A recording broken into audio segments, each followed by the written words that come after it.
Hello friends, स्वागत है आपका एक बार फिर से आपके अपने लीगल चैनल सोच पर प्रहार में। दोस्तों, मैं हूं एडवोकेट सनी शर्मा और आज के इस वीडियो में आपको एक काउंटर केस के बारे में डिटेल में बताने वाला हूं। क्योंकि पिछले कुछ दिनों से मैंने देखा कि बहुत सारे लोगों की इस पर क्वायरीज आ रही हैं। उन्हें पता नहीं चलता, वो काउंटर केस फाइल तो कर देते हैं बट उन्हें ये नहीं पता चलता कि अगला स्टेप क्या लेना है। अगर इस काउंटर केस में हमारे साथ ऐसा हुआ तो हमें आगे क्या करना है। देखिए, फर्स्ट चीज़ होती है कि आपने ये डिसाइड किया कि आपको अपनी तरफ से कोई केस करना है, क्योंकि आपकी वाइफ ने आपके ऊपर दो तीन तमाम पे केस कर दिए हैं और वो सारे केसेज आपके मुताबिक झूठे हैं। अब आप चाहते हैं कि आपकी तरफ से, आपके परिवार वालों की तरफ से उनके ऊपर कोई केस किया जाए, क्योंकि उन लोगों ने आपको परेशान किया हुआ है और आप एक केस निर्धारित करते हैं जिसके बारे में अलग से हमने कई सारे वीडियोज बनाए हैं। तो आप निर्धारित करते हैं कि आपकी जो माता जी हैं उनकी तरफ से आप एक डीवी एक्ट का केस उनके ऊपर करवाएंगे। अब दोस्तों, ये केस उनके ऊपर करवाने का मुख्य कारण क्या है? क्योंकि आपको ये लगता है कि हमारे साथ भी गलत हुआ है, अगर हम इनके ऊपर केस करेंगे तो इनको भी रियलाइज होगा कि भाई लीगल राइट दूसरी पार्टी के भी होते हैं। अब ऐसी स्थिति में कई सारे लोग तो सेपरेशन के 4 साल के बाद बोलते हैं, सर क्या मैं अपनी माता जी की तरफ से डीवी का केस करा दूं या अपनी सिस्टर की तरफ से डीवी का केस करा दूं? दोस्तों, ऐसा नहीं है कि कभी भी हो जाएगा। डोमेस्टिक वायलेंस का आप केस करने जा रहे हैं तो जो आपकी वाइफ है वो आपसे अलग रहते हुए 4 साल 5 साल हो गए हैं, तो अभी वो केस चल नहीं पाएगा आपका। तो बेहतर है पहले तो कि सेपरेशन के बाद अगर आपकी वाइफ ने आपके ऊपर केसेस कर दिए हैं तो तुरंत ही आप अपने इस राइट को एग्जीक्यूट करें। ये तो पहला स्टेप हो गया। अब बात करते हैं कि ये केस एग्जीक्यूट हो गया, अब इसमें होता क्या है और प्रोसेस आगे चलती कैसे है और आपके बेनिफिट में क्या चीजें रहती हैं। देखिए, सबसे पहले इस केस में आपको पता है डीआई रिपोर्ट बनती है। डीआई रिपोर्ट बनने के बाद आपकी वाइफ को समन हो जाता है। एक गलती यहां पे लोग और करते हैं जिनको पता नहीं होता। मेरे पास ऐसे कुछ केसेज आए हैं जिनमें डीवी के केस में लड़की का यानी पत्नी का भी नाम डाला और पत्नी के माता पिता का भी नाम डाल दिया। ये पूरे तरीके से गलत है, ये पॉसिबल ही नहीं है।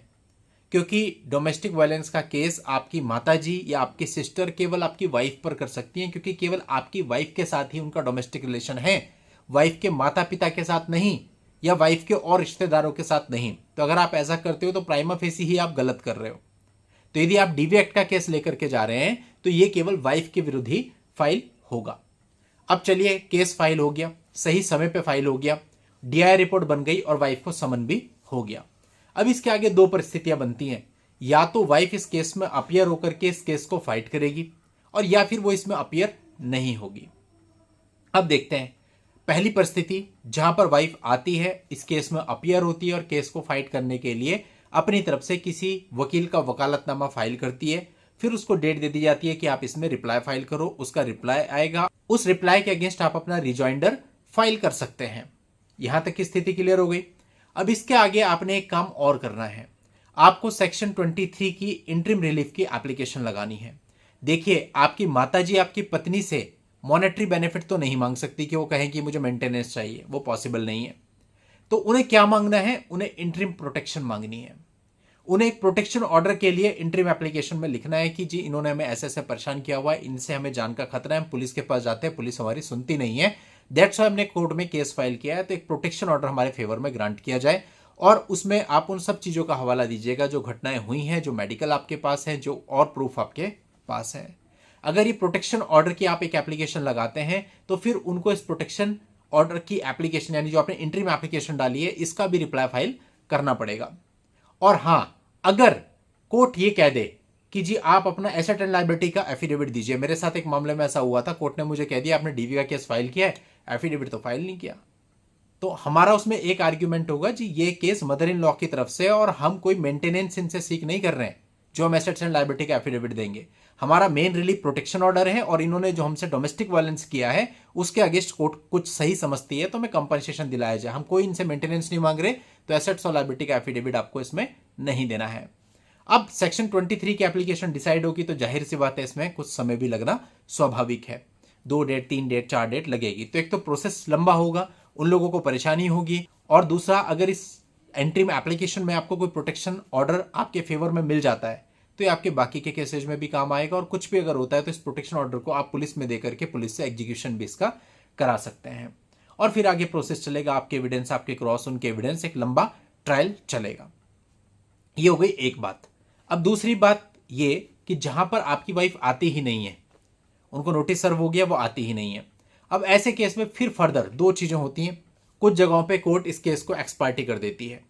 एक्स पार्टी का मतलब है कोर्ट आपको कहेगा कि भाई आप अपने सारे एविडेंस दो, आप अपने सारे एविडेंस देंगे, और सारे एविडेंस देने के बाद आपको आर्ग्यूमेंट के लिए बुला जाएगा, आप एक्स पार्टी आर्ग्यूमेंट करेंगे और जजमेंट हो जाएगा। मोस्ट प्रोबेबली अगर आप एक्स पार्टी आर्ग्यूमेंट कर रहे हैं, एक्स पार्टी एविडेंस दिए हैं, तो जजमेंट भी आपके फेवर में होगा। इस कंडीशन में इस जजमेंट को आप बाकी के केसेज में यूज करके इसका लाभ उठा सकते हैं। एक परिस्थिति यहां और बनती है, ऐसा बहुत रेयर देखने में आता है, लेकिन हो सकता है अगर चाहे तो कोर्ट उन लोगों को अगर वो समन पे नहीं आते तो वारंट भी इशू कर सकता है, क्योंकि डीवी का जो एक्ट है वो सीआरपीसी के अकॉर्डिंग ही रेगुलेट होता है। नए कानूनों की बात करें तो बीएनएसएस के अकॉर्डिंग रेगुलेट होता है, तो उसमें समन के बाद वारंट का भी प्रावधान है। तो आप उसके लिए भी ट्राई कर सकते हो कि उनको वारंट किया जाए, और अगर वारंट हो जाता है तो वो लोग यही प्रेफर करेंगे कि आ जाए। तो यानी आपके लिए दोनों में से कौन सा ज्यादा बेहतर है, एक्स पार्टी या उनका आना? तो उनका आना ज्यादा बेहतर है, तो पहली प्राथमिकता आपको उसको देनी चाहिए। तो यहां तक का क्लियर हो गया होगा सबको। अब नेक्स्ट बात, कई बार वाइफ उस केस को ट्रांसफर कराने के लिए जा सकती है, इसलिए आपको ध्यान रखना है जब आप डीवी एक्ट का केस फाइल करोगे तो उस समय पे आपकी मदर की जो भी हार्डशिप है, उनको चलने फिरने में प्रॉब्लम है, उनके साथ कुछ मेडिकल इश्यूज हैं, सारी चीजों को वहां पे मेंशन पहले से ही आपको अपनी पिटीशन में करके चलना है।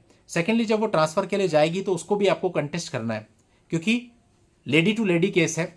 अगर एक लेडी को एक जगह से दूसरी जगह ट्रेवल करने में दिक्कत है तो दूसरी को भी उतनी ही दिक्कत होगी, और अगर उनके मेडिकल इश्यूज पहले से लिखे हुए हैं तो वो भी ट्रांसफर में आपको हेल्प देंगे, और केस जनरली वाइफ का ट्रांसफर नहीं हो पाएगा। एक सीनियर सिटीजन महिला को दूसरी जगह पे बुलाने के लिए उसने केस किया है, आप उसको कंटेस्ट करके ट्रांसफर पिटीशन को इसमें रुकवा सकते हैं।